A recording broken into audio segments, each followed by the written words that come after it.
Hansen. Oscar Hansen. Mm-hmm. Can you explain more the linkage between the model and the character in your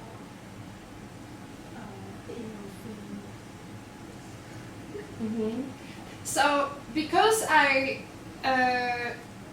wanted to address architecture, I wanted to build this link between, and that is the only link with reality, only direct link with reality whatsoever. Mm-hmm. Everything else is a fake story. Obviously, in the film, I'm in many moments in the film, I'm addressing things like the styrofoam I told you about, and the whole story is actually built out of different memories, or of facts from history.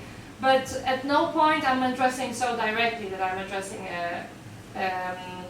the idea of city as a machine, and the idea of an open form. So the link is just this, that I'm very generally, giving no details, addressing the concepts of Sophia and Oscar Hansen and Le Corbusier. And visually, there might be a link in Le Corbusier. In Sophia and Oscar Hansen, I showed you much less than that. However, I think that Sophia and Oscar Hansen, in my Polish context at least, are very well known. So, not that I say that Le Corbusier isn't well known, because obviously it is, but they are. I think that I could be free to, at least for my Polish audience, I could be free to not really feel I have to find someone that would address them, because it's such an direct association, when I speak about the concept of open form. The whole song, the third song in the film, where I speak about, this is where I'm the most worried about words, maybe. When I'm speaking about where the couple is sitting and eating, and they are speaking about, let's build a house that will have a shiny floor for a dancer, and a place for killing pigs for the butcher, and a wall going through the bedroom for the couples that argue a lot. This is trying to be addressing the concept of open form, which was about to building a flat which will be having the walls exactly as all other flats, but inside the interior will be built together with will be created together with the user, which was just an idea. It never happened in the end because of the conditions, as I said earlier. But the concept was that every house will be customized for a certain user. And you come to the architects and you say, look, we've got 10 kids, we want 10 small rooms. Or we're a happy family, we want to live in one huge space. And there's much more of this. I don't think I can elaborate on the way they work. But I'm trying to fit bits and pieces of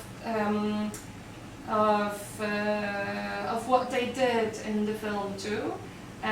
Also, maybe this you notice, because this is repeated twice, that they say, what shall we do with so much sugar, someone asks. And they say, why don't we build small hills or small little walls that go in different directions. So this is the idea of building something and then seeing how people will use it. They can sit on it, children can use it when they want to play, old ladies may sit on them when they want to take a rest in the park, and so on. So yes, maybe a lot of what I do, because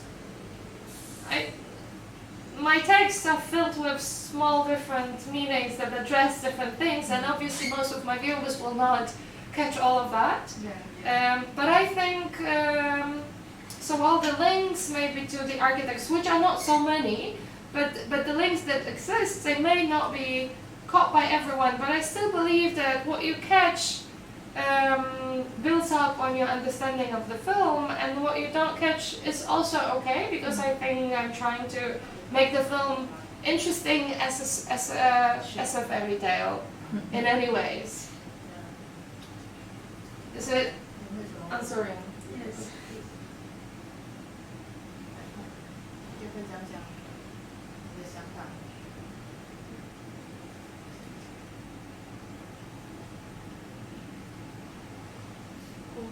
我没有中文的，就是我刚刚有看到他之前在一个联展，然后就是那个联展是有关于说，就是展览说明这件事情是不是必要的，然后就发现就是每一个人去解读不同艺术家的作品的时候，他其实是有不同的想法。对，然后我有点好奇说，就是Karolina对于就是别人怎么去诠释他的作品这件事情有什么想法？就是会要求要有一个答案吗？就是说这个东西它是不开放的，还是别的想法？ So she just went to, she just checked out a group exhibition. 在网络上吗 ？Online. Online? Okay. And of hers, 是她的吗？是宝藏园的联展，我不知道宝藏园。At the 宝藏 Artist Village. 宝藏园。确实。I think you were there, right? Oh. I had a show in like a super small show in 2016 when I was in yes. Okay. That was a very strange exhibition. So where the curator's test is essential and the curator's test of interpretation is essential. Is it your question? Oh, it's TAV, And yes. what's your, attitude toward different interpretation. Oh, I see. You mean the exhibition in TAV, which was about opening the understanding. That was this exhibition was a curated exhibition, and it's exclusively the idea of the curator, which is very it's very close to what I think about art or about. So I basically think that it's very good that not to impose meanings. It's a little complicated because also it's very good to come to the gallery ready for understanding and with knowledge, so that you can get the meaning right. But also I know because I've done research about it, and I know that contemporary art, which we haven't even experienced here during my last talk, right? Because there was one of the comments that contemporary art is very difficult. I know that contemporary art can be just challenging, and because it's challenging, I think it also at the same time may put you in a situation of thinking that there are people who understand it well, and you not understanding it well are in a position of, I don't know, you feel bad or you have to trust the others. Obviously you can trust the others, but I also think that it's good to open up from time to time and remind the viewers that we can trust ourselves, no matter what the level of our knowledge is, and no matter how much we can understand, we can just go and enjoy and treat it as a game, you know. And the works I showed in that exhibition were works that my works were the pictures hanging on the wall, which were again addressing different artworks. It was the histories of art.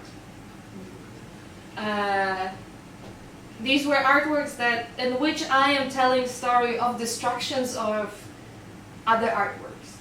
And I think this is, again, it's a different level, another level of understanding or misunderstanding, which I quite enjoy. You don't know what I'm speaking about.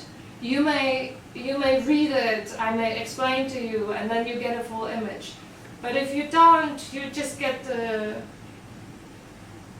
I don't know, the aesthetical part or the mystery in the images because they are strange if you don't understand them. But they are some sort of stories. And I think, yes, so, and you see the link between this, the question you ask and what I say, and the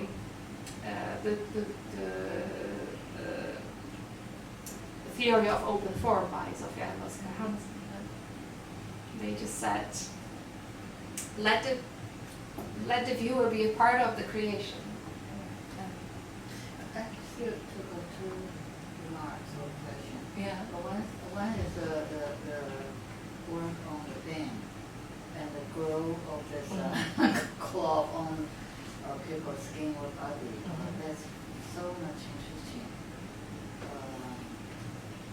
They don't intentionally grow, but they unintentionally.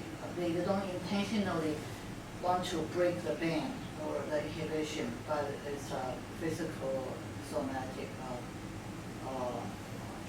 symptomatic demonstration of what's happening. Yes. Like the disease on the body, social disease, there's so much in their mind, and they can reveal, they cannot non-stop grow of this.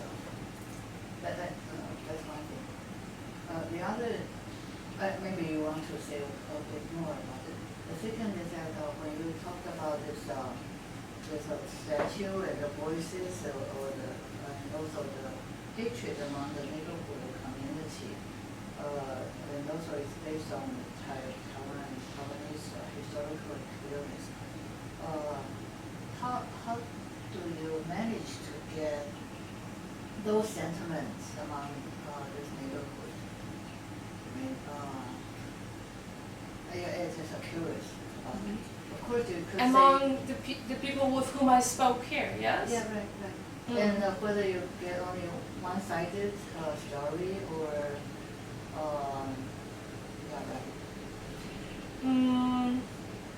So maybe I start from the second. Okay. So I think it's about my method of work. I write my scripts, and when I'm not working with a participatory project, and that is the case of all the works that I showed you here, I'm very careful about my text. Every comma is important. So I write the text, and then I print it, and I meet with, I don't do rehearsals at all.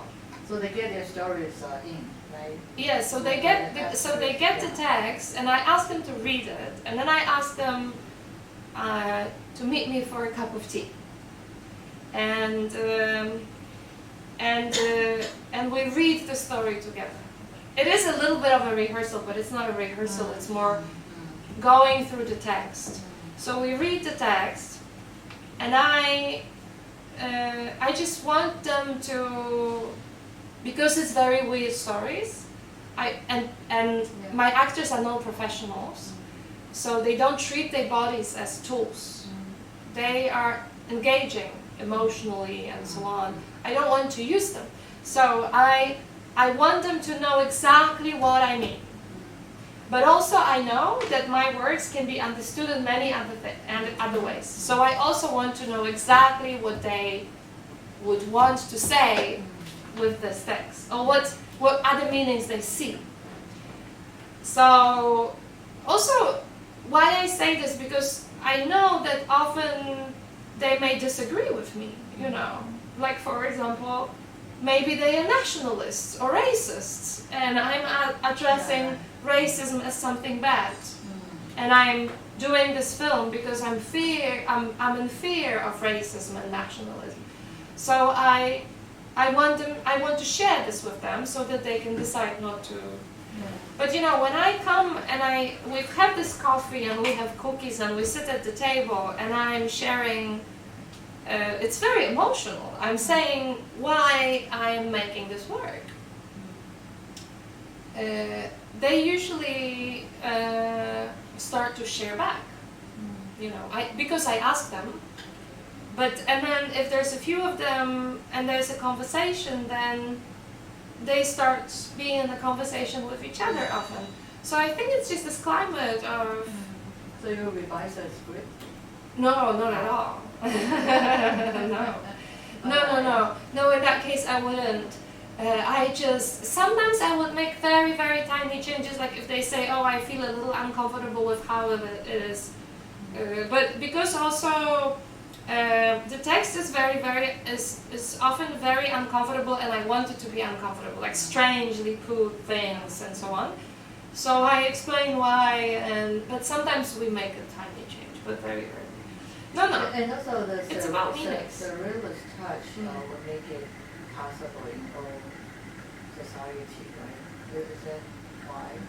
You are so onto using it in your text. It seems like it's there. Why is surrealist? Surrealist, yeah. Mm-hmm. I just think that it's because it's very funny for me that you say it's humorous, because I did not. I'm happy you say this, because I was worried that there's something wrong, because I didn't see you laughing so much here. I laughed all that. You laughed?